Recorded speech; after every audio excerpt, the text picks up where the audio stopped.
मंजिल दूर नहीं, लंबा रास्ता तभी कम होता है जब हम खुद को लगातार आगे बढ़ाते रहे। जितनी तेजी से हम जीवन में आगे बढ़ेंगे, उतनी ही तेजी से मंजिल हमारे नजदीक आती रहेगी। शुरू करते हैं गौतम बुद्ध की प्रेरणादायक कहानी। मंजिल दूर नहीं। एक बार की बात है, गौतम बुद्ध को किसी गांव में प्रवचन देने के लिए जाना था। इसलिए वह सुबह जल्दी उठे और अपने शिष्य आनंद को अपने साथ लेकर उस गांव की ओर चल दिए। बुद्ध और आनंद को चलते चलते काफी देर हो गई, लेकिन वह गांव तो आने का नाम ही नहीं ले रहा था। चलते चलते आनंद थक गया था। वह बुद्ध से बोला, बुद्ध, हमें चलते हुए इतनी देर हो गई, लेकिन अभी तक वह गांव नहीं आया। हम आसपास किसी से पूछ लेते हैं कि गांव कितनी दूरी पर है। बुद्ध बोले, ठीक है, तुम पूछ सकते हो। चलते चलते रास्ते में आनंद को एक किसान दिखा जो कि खेतों में काम कर रहा था।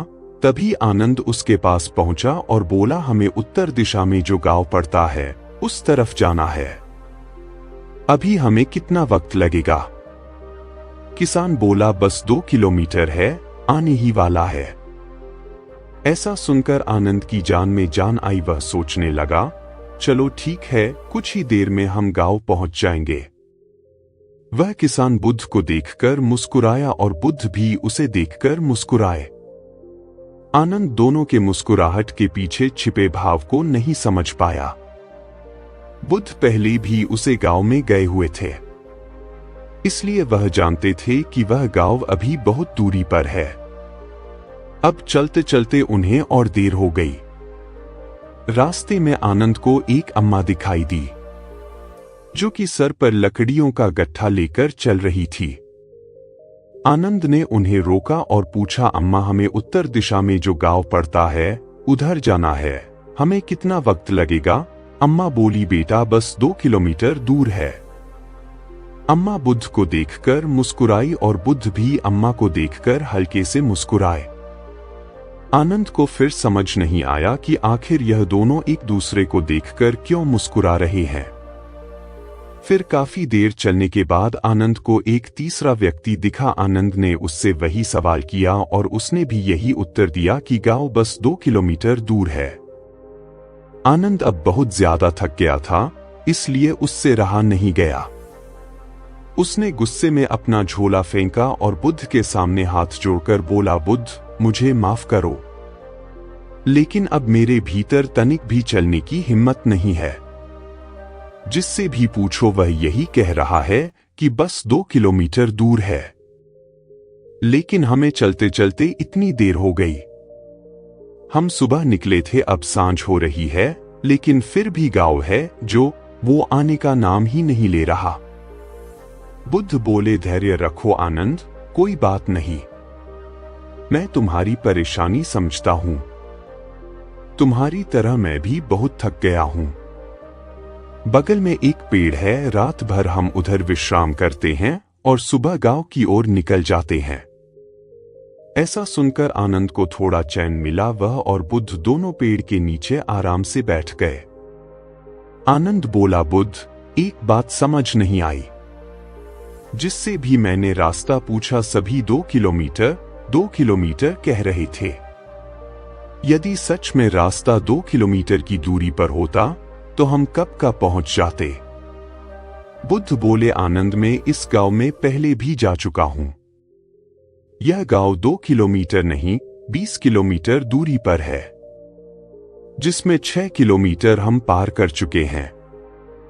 आनंद बोला, बुद्ध, यह गांव इतना दूर है तो आपने मुझे पहले ही क्यों नहीं बताया? बुद्ध बोले, क्योंकि मैं नहीं चाहता था कि लंबे रास्ते का सोचकर तुम पहले से ही रुक जाओ। आनंद बोला, बुद्ध, मैं यह जानना चाहता हूं, वह तीनों लोग जिससे मैंने रास्ता पूछा था, आप उनको देखकर क्यों मुस्कुराए और वह भी आपको देखकर क्यों मुस्कुराए?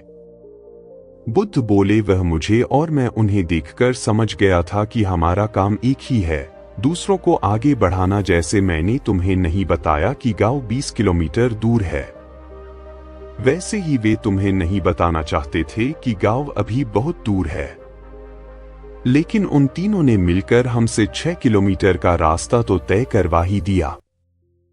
बुद्ध आगे बोले, जब मनुष्य को पता होता है कि मंजिल पास में ही है, तब उसकी गति बढ़ जाती है, लेकिन जब मनुष्य को यह पता होता है कि रास्ता बहुत लंबा है तो उसकी गति धीमी हो जाती है। जीवन के किसी भी मार्ग पर किसी भी व्यक्ति की गति धीमी ना हो, इसलिए उसे हमेशा प्रोत्साहित करते रहना चाहिए कि बस मंजिल आने ही वाली है। बुद्ध की यह बात सुनकर शिष्य ने उन्हें दंडवत प्रणाम किया। आनंद बोला, बुद्ध, यह मेरा सौभाग्य है कि आप मेरे गुरु हैं। आपके साथ मुझे हमेशा ही कुछ सीखने को मिलता है। इस रास्ते की यात्रा में भी आपने मुझे बहुत कुछ सिखा दिया है। मैं समझ चुका हूं, यदि मनुष्य को मंजिल से प्यार हो तो उसे अपने आप को बार बार यही समझना होगा कि बस थोड़ी दूर और, इस प्रकार एक दिन वह अपनी मंजिल पर पहुंच जाएगा। बुद्ध और आनंद ने पेड़ के नीचे रात भर विश्राम किया और सुबह गांव की तरफ निकल गए। इस कहानी से हमें यह शिक्षा मिलती है कि मनुष्य को हमेशा खुद को आगे बढ़ाते रहना चाहिए। उसे इस बात का यकीन होना चाहिए कि मंजिल है और बहुत पास है। वह दूरी तभी घटेगी जितना हम आगे बढ़ेंगे। तो अपने कदमों को तेज करो और खुद से हमेशा यही कहो कि मंजिल दूर नहीं, मंजिल पास है।